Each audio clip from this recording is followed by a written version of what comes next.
خلافت سے ملوکیت تک تغیر کا آغاز، چوتھا مرحلہ۔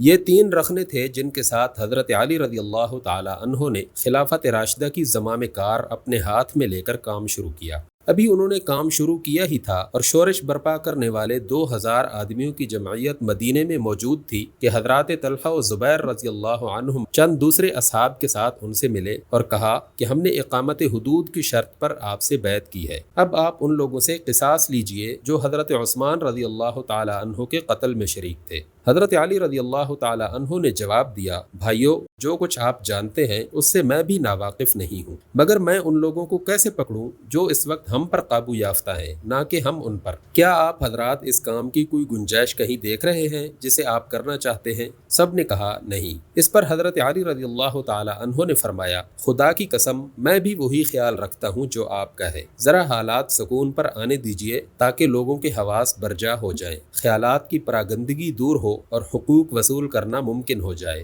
اس کے بعد یہ دونوں بزرگ حضرت علی رضی اللہ تعالی عنہ سے اجازت لے کر مکہ معظمہ تشریف لے گئے اور وہاں ام المؤمنین حضرت عائشہ رضی اللہ تعالی عنہا کے ساتھ مل کر ان کی رائے یہ قرار پائی کہ خون عثمان کا بدلہ لینے کے لیے بصرہ و کوفہ سے، جہاں حضرت طلحہ و زبیر رضی اللہ تعالی عنہم کے بکثرت حامی موجود تھے، فوجی مدد حاصل کی جائے۔ چنانچہ یہ قافلہ مکہ سے بصرہ کی طرف روانہ ہو گیا۔ بنی امیہ میں سے سعید بن العاص اور مروان بن الحکم بھی ان کے ساتھ نکلے۔ مرت زہران موجودہ وادی فاطمہ پہنچ کر سعید بن العاص نے اپنے گروہ کے لوگوں سے کہا کہ اگر تم قاتلین عثمان کا بدلہ لینا چاہتے ہو تو ان لوگوں کو قتل کر دو جو تمہارے ساتھ اس لشکر میں موجود ہیں۔ ان کا اشارہ حضرت طلحہ و زبیر رضی اللہ تعالی عنہم وغیرہ بزرگوں کی طرف تھا، کیونکہ بنی امیہ کا عام خیال یہ تھا کہ قاتلین عثمان صرف وہی نہیں ہیں جنہوں نے ان کو قتل کیا یا جو ان کے خلاف شورش برپا کرنے کے لیے باہر سے آئے، بلکہ وہ سب لوگ بھی ان کے قاتلین میں شامل ہیں جنہوں نے وقتاً فوقتاً حضرت عثمان رضی اللہ تعالی عنہ کی پالیسی پر اعتراضات کیے تھے یا جو شورش کے وقت مدینہ میں موجود تھے مگر قتل عثمان کو روکنے کے لیے نہ لڑے۔ مروان نے کہا، نہیں، ہم ان کو یعنی طلحہ و زبیر اور حضرت علی رضی اللہ تعالی عنہم کو ایک دوسرے سے لڑائیں گے، دونوں میں سے جس کو بھی شکست ہوگی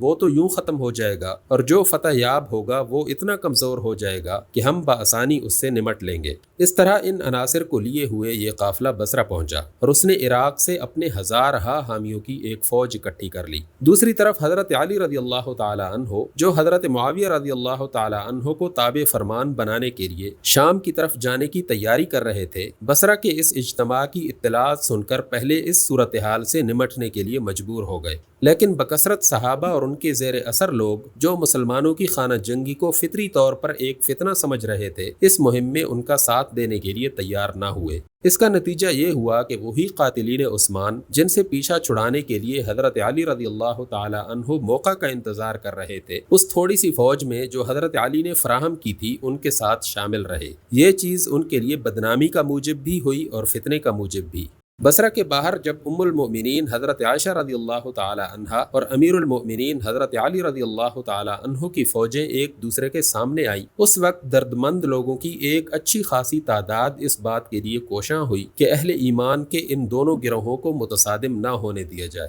چنانچہ ان کے درمیان مصالحت کی بات چیت قریب قریب طے ہو چکی تھی، مگر ایک طرف حضرت علی رضی اللہ تعالی عنہ کی فوج میں وہ قاتلین عثمان موجود تھے جو یہ سمجھتے تھے کہ اگر ان کے درمیان مصالحت ہو گئی تو پھر ہماری خیر نہیں، اور دوسری طرف ام المؤمنین رضی اللہ تعالی عنہا کی فوج میں وہ لوگ موجود تھے جو دونوں کو لڑا کر کمزور کرنا چاہتے تھے۔ اس لیے انہوں نے بے قاعدہ طریقے سے جنگ برپا کر دی اور وہ جنگ جمل برپا ہو کر رہی جسے دونوں طرف کے اہل خیر روکنا چاہتے تھے۔ جنگ جمل کے آغاز میں حضرت علی رضی اللہ تعالی عنہ نے حضرت طلحہ اور حضرت زبیر کو پیغام بھیجا کہ میں آپ دونوں سے بات کرنا چاہتا ہوں۔ دونوں حضرات تشریف لے آئے اور حضرت علی نے ان کو نبی صلی اللہ علیہ وسلم کے ارشادات یاد دلا کر جنگ سے باز رہنے کی تلقین کی۔ اس کا اثر یہ ہوا کہ حضرت زبیر میدان جنگ سے ہٹ کر الگ چلے گئے اور حضرت طلحہ آگے کی صفوں سے ہٹ کر پیچھے کی صفوں میں جا کھڑے ہوئے، لیکن ایک ظالم عمر بن جرموز نے حضرت زبیر کو قتل کر دیا اور مشہور روایات کے مطابق حضرت طلحہ کو مروان بن الحکم نے قتل کر دیا۔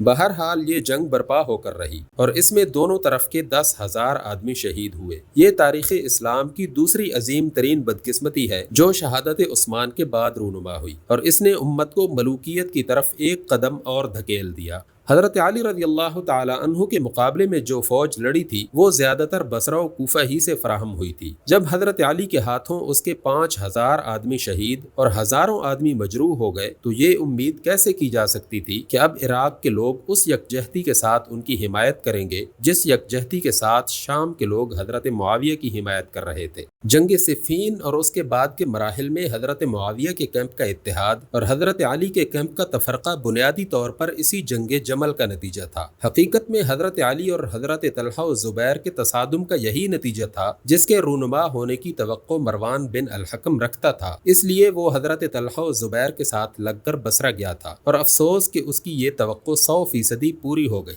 حضرت علی نے اس جنگ کے سلسلے میں جو طرز عمل اختیار کیا وہ ایک خلیفہ راشد اور ایک بادشاہ کے فرق کو پوری طرح نمایاں کر دیتا ہے۔ انہوں نے اپنی فوج میں پہلے ہی یہ اعلان کر دیا کہ کسی بھاگنے والے کا پیچھا نہ کرنا، کسی زخمی پر حملہ نہ کرنا اور فتح یاب ہو کر مخالفین کے گھروں میں نہ گھسنا۔ فتح کے بعد انہوں نے دونوں طرف کے شہداء کی نماز جنازہ پڑھائی اور انہیں یکساں احترام کے ساتھ دفن کرایا۔ تمام مال جو لشکر مخالف سے ملا تھا اسے مال غنیمت قرار دینے سے قطعی انکار کر دیا اور بصرہ کی جامع مسجد میں اس کو جمع کر کے اعلان فرما دیا کہ جو اپنا مال پہچان لے وہ لے جائے۔ لوگوں نے خبر اڑائی کہ علی یہ ارادہ رکھتے ہیں کہ بصرہ کے مردوں کو قتل اور عورتوں کو لونڈیاں بنائیں۔ حضرت علی نے فوراً اس کی تردید کی اور فرمایا مجھ جیسے آدمی سے یہ اندیشہ نہ ہونا چاہیے، یہ سلوک تو کافروں کے ساتھ کرنے کا ہے، مسلمانوں کے ساتھ یہ سلوک نہیں کیا جا سکتا۔ بصرہ میں داخل ہوئے تو ہر گھر سے عورتوں نے گالیوں اور کوسنوں کی بوچھاڑ کر دی۔ حضرت علی نے اپنی فوج میں اعلان کیا کہ خبردار کسی کی بے پردگی نہ کرنا، کسی گھر میں نہ گھسنا، کسی عورت سے تعرض نہ کرنا، خواہ وہ تمہیں اور تمہارے امراء اور صلحاء کو گالیاں ہی کیوں نہ دے۔